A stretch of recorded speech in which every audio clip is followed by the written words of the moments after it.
Hi, this is Lanier Smith from Sense Memory, and I'm sitting here thinking as I'm getting ready to make my champagne cocktail of a more glamorous time, of a champagne that, for instance, Dom Perignon 1964, that's what Elizabeth Taylor and Richard Burton loved.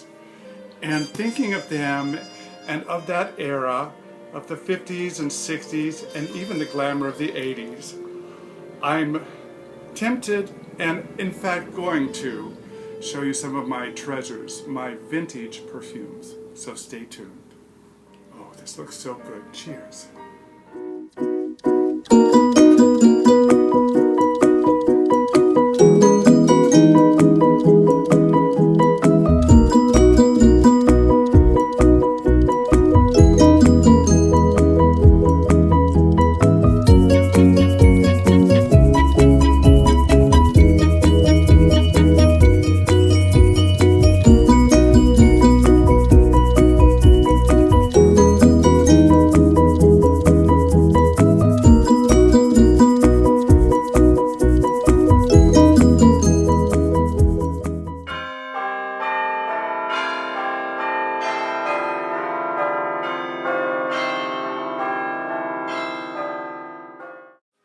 You may recognize this beautiful bottle. This is the new Norell New York that I got recently and have yet to do a proper review on, and will be doing in the future.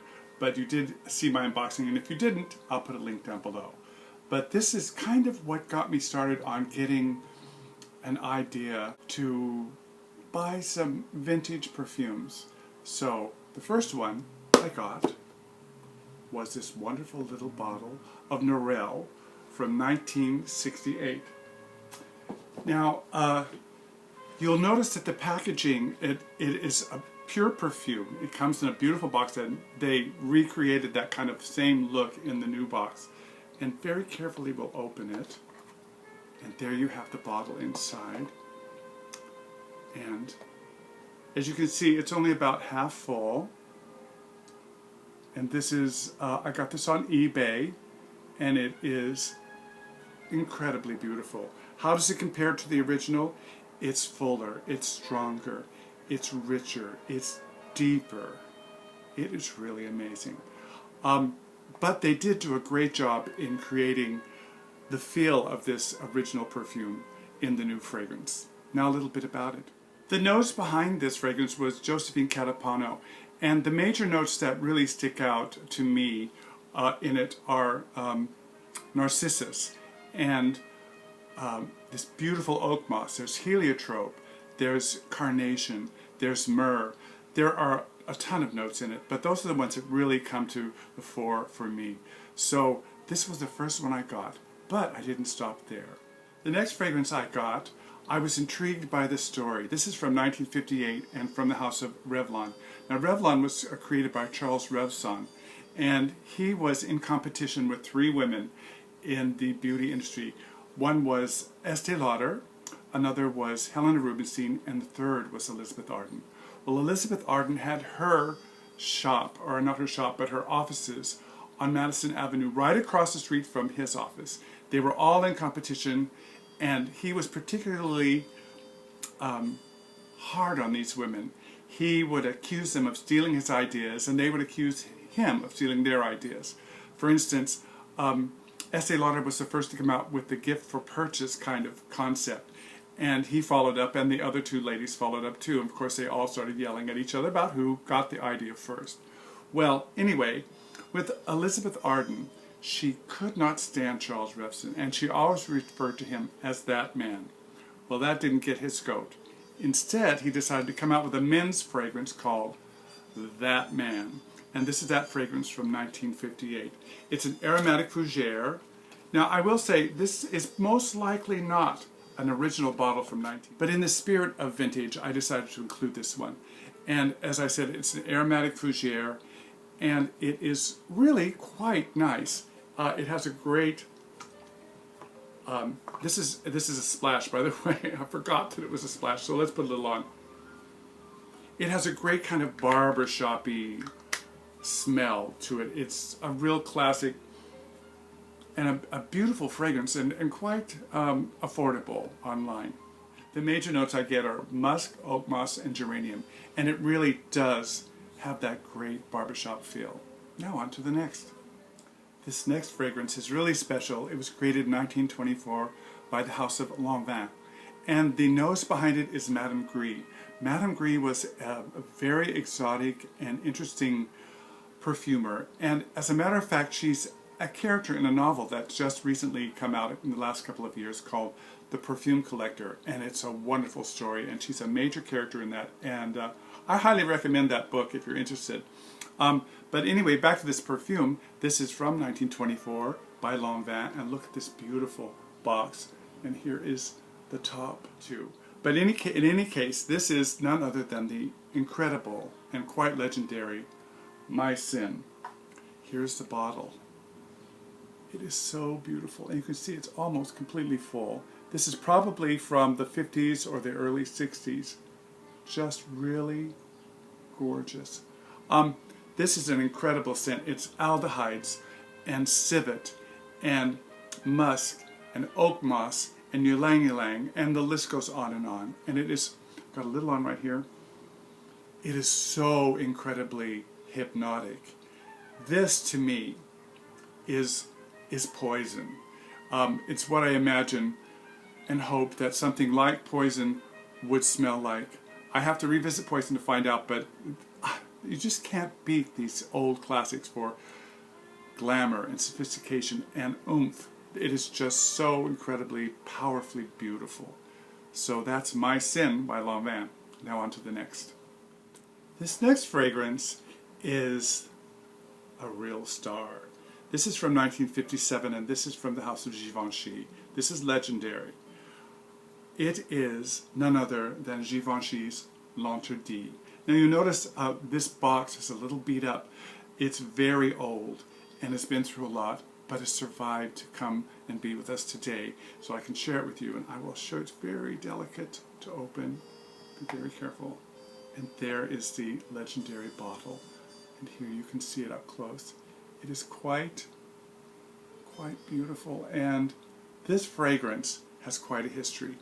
Now, as many of you know, Audrey Hepburn was the muse of Hubert de Givenchy, and how they met was that she was going to be making a film called Sabrina, and she went to Paris. She wanted to have him do her clothes, and she went into his atelier, and she was announced to him, and he heard Hepburn and thought of Katharine Hepburn. Audrey Hepburn was not quite that famous. She had done Roman Holiday and was now moving on to other films, and this was her next film.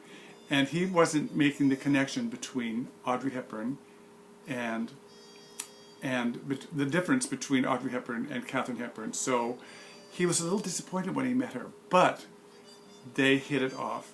And with her figure and his talent, they came up with some wonderful, wonderful clothes that she wore in all of her films.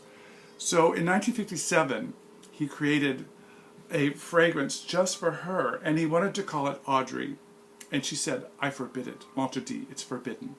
So he went with that name. After a couple of years, it was released to the public, and we still have it today. It comes in many forms. There are many flankers and also a reformulated version that exists today, but this is the original and quite beautiful. And it's an aldehydic floral, and it has aldehydes and iris and rose and many, many other notes, but those are the ones that come off from the top to me. And this one is so old, the top notes are a little bit bruised, but once that goes away, you get the beautiful heart and soul of this incredibly beautiful fragrance, L'Interdit. This last fragrance, I'm going to top off my champagne cocktail a little bit there. This last fragrance is really special to me because there's a story behind it. And that is, in 1988, I was working as a bill collector at Macy's on the 8th floor here in San Francisco. 8th floor of Macy's was, at that time, all offices. And word came down that Elizabeth Taylor was coming to the store, and she was going to be making a personal appearance. And for $250, you could have tea with her and get to meet her. There were about 300 people that could get tickets for that. My Macy's card was to the max. I couldn't afford it, but I was there the day she arrived. And I was working, of course, and the time came for her to show up, and I snuck downstairs for just a minute. Well, I must have gone into a blackout because I was down there for an hour. She was incredibly beautiful, incredibly funny, and she even winked at me, which was really a treat. I went back upstairs, and my boss was standing by the door. And she said, "I understand, but when Cher comes, you can't do that." I agreed. So anyway, the fragrance we have today is a vintage bottle from 1988, which is actually signed on the side. This is Passion by Elizabeth Taylor, and there's this incredibly beautiful bottle, as you can see. And the signature is right there on the side. I don't know how she did that so small. So I was very lucky to get this. It's a beautiful bottle. It's an Oriental, and one of the last great Orientals, of an incredible fragrance from the house of Elizabeth Taylor.